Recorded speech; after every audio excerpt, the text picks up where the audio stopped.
Hey there, I'm just going to give you a quick walkthrough of using Flipgrid. Now, for this example, I'm using a topic that I did with a class a couple years ago. I typically work with teachers, but I wanted to be able to show you one that had students as the example.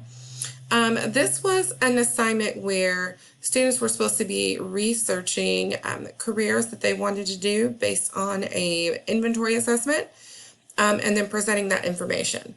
So when I set up a topic, I can provide details and explain that.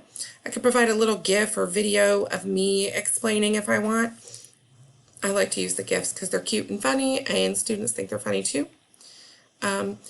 Microsoft bought Flipgrid a couple years ago, and so now it also includes Immersive Reader, which is really great if you have a longer explanation for some of our low readers. You can see for this topic, I actually have 5 student responses in here.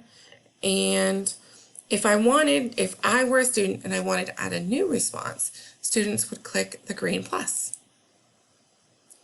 Now for this one, I have it set up so that it's a guest account.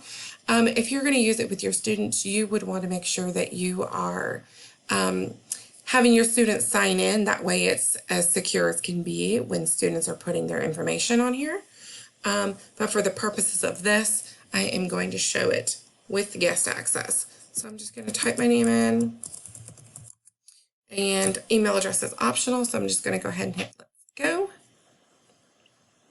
Now, while I'm recording this video, something to think about, students don't always love to show their faces on video, so there are a few options you can do here. One of them would be to add stickers, so I can give myself some really cool shades or something like that. I can add a pixelated filter, so I'm here, but you can't really see me. You can do a whiteboard effect, which would allow me to write on the screen. To turn that off, I'll just click on it again and say no. I can click here and delete. So I'm going to put my pixelated filter back on, and I'm going to start recording in just a second.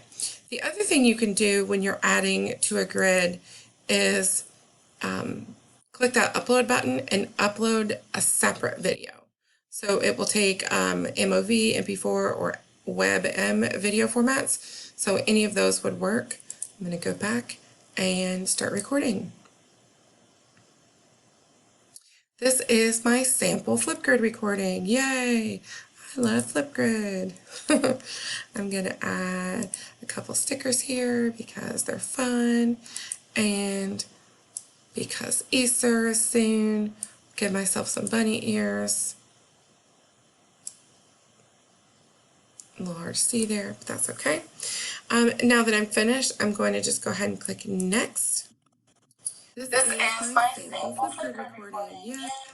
So now you can see my video, and this is where the students would play it back, make sure it sounds good. Go ahead and click next. We're going to take a selfie for this one. Maybe I'll turn off that filter.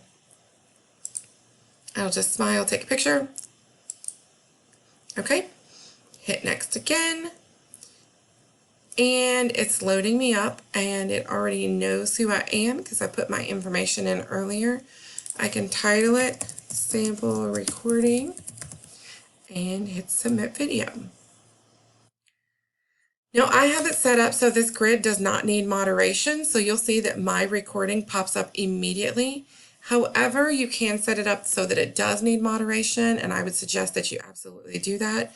That way you know that there's nothing inappropriate that's getting on there that has not been screened by you first.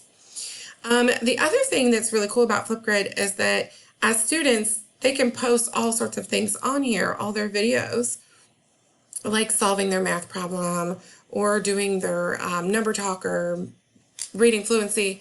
And then go in and enable commenting. So we can listen to another student's presentation. Okay, we can heart or like that presentation. The other thing you can do is reply. And again, because I'm not logged in, it's asking for this information. Flipgrid's done a really good job of requiring privacy stuff to be filled out. Now, if you have students log in with their regular accounts, it will know who they are immediately if they log in through Office 365, and so they won't have to do any of these extra steps. But now I can hit Let's Go, and it's going to prompt me again to do another video recording. This is my sample student reply video. Just going to pause that. This is next. This time I'm going to give myself some, I don't know, let's see. I always think this beard is funny. So I'm going to give myself a really sweet beard. That looks pretty good. I think that looks great.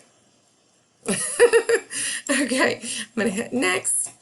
And the kids just like to be silly with that, no big deal. And I'm going to say, awesome job. Choreography sounds like a great career. Okay, and I'm going to submit that video. And then click complete. And that is how your students would be using Flipgrid. And so now you can see there's a reply, and then you see my face. So everyone else can see that someone has replied to that video. Okay.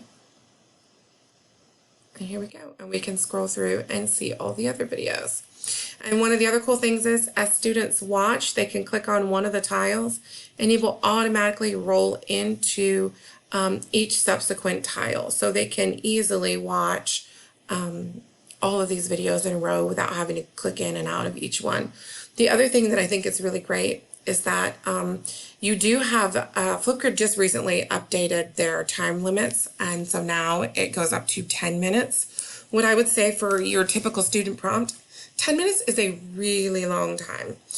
For most of the stuff you're doing, you wouldn't want to listen to every student tell you 10 minutes of information. So I would say that a minute and a half, which is the default setting, is probably pretty safe. And at most I would do 3 or 5. But just keep that in mind. If you are wanting something a little more involved, feel free to do more than that. But just remember, for every video, you are going to have to watch them. So anyway, I hope this explains Flipgrid and some of the different things you can do with it.